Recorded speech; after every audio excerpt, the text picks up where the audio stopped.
Ya, saya mulai. Bismillah. Assalamualaikum warahmatullahi wabarakatuh. Selamat pagi selamat siang di waktu saya.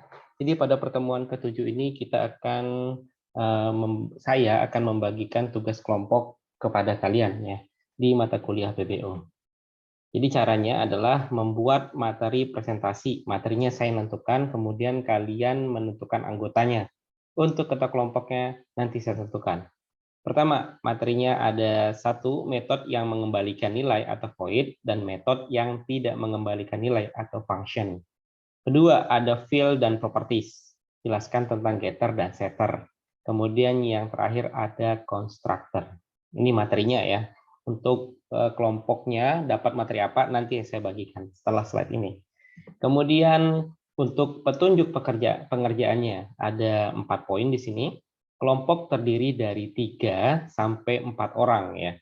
Nah, kalau nggak salah tadi yang jumlah kelas ini adalah 35 ya. Kalau nggak salah satu kelompok A-nya itu ada 17. Mungkin ada nanti yang satu kelompok itu ada 4 ya, atau 3 orang boleh minimal. Kemudian presentasi langsung di kelas pada Kamis minggu depan, yaitu tanggal 19 Mei 2022. Jadi kelompok A duluan yang maju, sedangkan B minggu depannya lagi. Jadi yang tampil di Kamis ini adalah kelompoknya A. Kemudian untuk mahasiswa yang memiliki perkuliahan online, maka presentasinya dilakukan pada Zoom meeting. Waktunya nanti saya tentukan ya, reschedule. Mungkin setelah kelompok B selesai, nah baru kalian presentasi. Kemudian bobot nilai tugas kelompok ini adalah 20%. Ini sudah saya mention di pertemuan pertama bahwa untuk presentasi nilai dari pekerjaan uh, mata kuliah PBO ini untuk tugas kelompoknya adalah 20% ya. Nanti ada tugas individu kalau nggak salah 20% juga kalau nggak salah ya. Ini sudah kita sepakati di pertemuan pertama. Jadi untuk ketua kelompoknya setelah ini saya bagikan pada e-learning ya. Kemudian untuk kuisnya harusnya itu kuisnya di hari ini, hari Kamis. Cuma saya undur lagi, saya mundur menjadi hari Sabtu yaitu tanggal 14 Mei tahun 2022. Nah, ini dilakukan pada e-learning. Jadi tidak ada perkuliahan tatap muka. Semua kelompok A dan B dilakukan secara online. Kalau nggak salah, saya sudah buat soalnya ya. Nanti saya modif, tapi di tahun sebelumnya itu biasanya 5 sampai 7 soal. Ada 5 itu adalah pilihan berganda, 2 adalah typing code. Typing code itu bukan yang dari awal sampai akhir, tapi coding sederhana saja seperti itu. Saya rasa jelas ya. Jadi pada perkuliahan ketujuh ini saya membagikan tugas materi presentasi ada 3, ada satu metode yang mengembalikan nilai atau void dan metode yang tidak mengembalikan nilai yaitu function. Kemudian ada field dan properties yaitu getter dan setter dan terakhir ada constructor.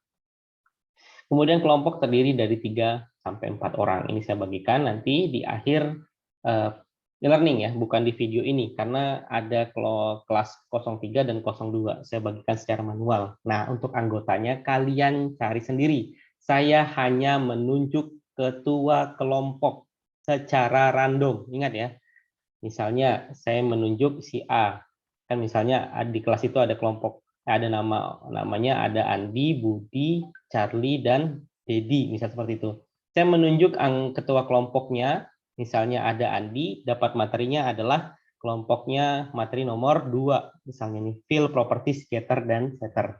Nah, Andi mencari sendiri anggotanya mungkin Budi, Charlie, atau Dedi, seperti itu. Jadi pada akhir, bukan akhir, tapi di e-learning nanti saya akan menunjuk ketua kelompoknya akan mencari sendiri anggotanya, seperti itu. Terdiri dari 3-4 orang. Yang maju duluan di hari Kamis tanggal 19 Mei ini adalah kelompok bagian A ya.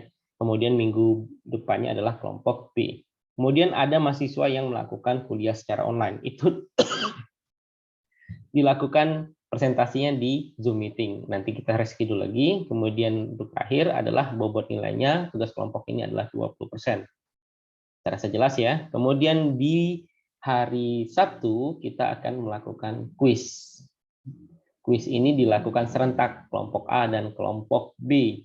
pada aplikasi e-learning atau website e-learning kita. Nah, untuk terakhir, karena masih suasana Lebaran, saya sebagai dosen kalian di mata kuliah ini, jika ada salah dalam pengucapan atau misalnya jokes di kelas menyinggung hati kalian, saya minta maaf ya, lahir batin. Oke, terima kasih. Hanya seperti itu aja pada pertemuan 7 ini. Jangan lupa absensi. Dan sebagai penutup, saya akhiri dengan ucapan Assalamualaikum warahmatullahi wabarakatuh. Selamat siang di waktu saya. Sampai jumpa minggu depan.